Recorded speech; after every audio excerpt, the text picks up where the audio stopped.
Hello. Quick one from us this morning. We get asked a lot, I get asked a lot about corner weighting and what it is, and this is a corner weight scale. And then imagine yourself at the pub and all will be revealed. Okay, so zoom in on the scales, Holt. Glare. And we've got some glare there. So we're sitting at the pub table, and the beer's already been spilt because somebody's knocked the table. What we didn't know that was the floor was uneven, or one of the legs was shorter than the others. So imagine that we've got bathroom scales on each of the 4 legs at the pub. I know, I'm just pushing that a bit. And imagine there's beer on the table that's been spilt. In the right, we've got the scale readings here, right front, right rear, left rear and left front.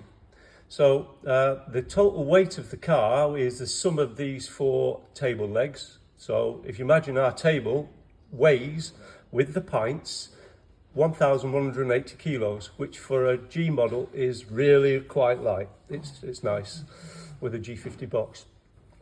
And then we go to each of the table legs. You can see that of that 1180, we've got 234 kilos on the left front and 231 kilos on the right front. On the left rear, 346, on the right rear, 368. We've got a difference on these 2 legs because this is the leg that's a bit short, and it's not taking the weight of its fair share of the weight of the table, and this is taking more than its share of the weight. The difference between the 2 is 22 kilos, and this difference here gives an insight into what's happening on the car, or which table leg you need to go to stick the beer mat under.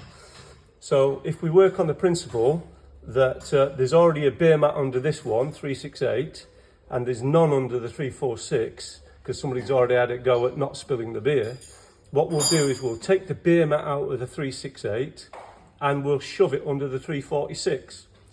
Now, so that's what we do with the table. The table then doesn't rock.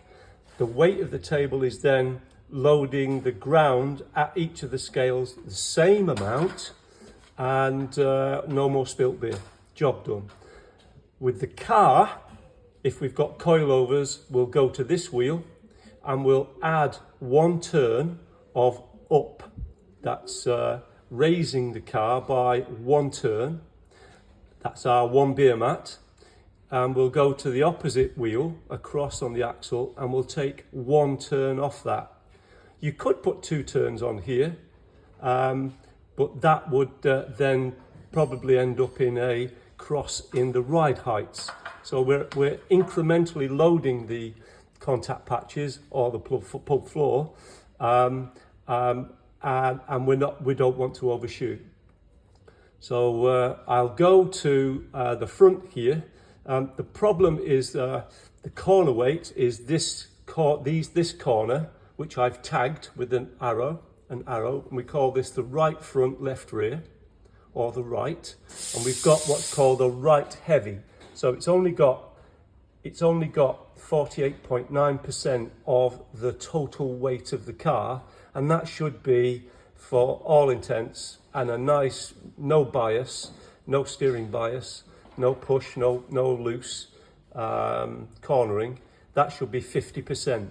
So what I'm going to do now is add a beer mat's worth to these 2, because it's light, and we'll see the outcome. Nice and easy to do on the G model.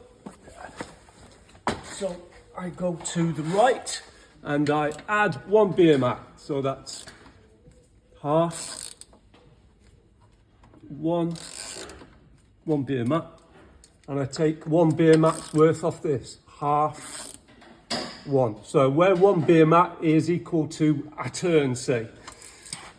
Give it a settle, and then look at the scales. And now you can see with the right front, adding a beer mat, taking away a beer mat, has resulted in a weight distribution now of from 48.89% to 50.4%. So I've overcooked it.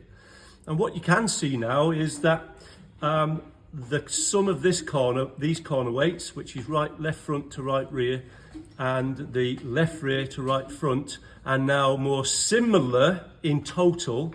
This is a right-hand drive car, so there will always be a bias of weight on the right side.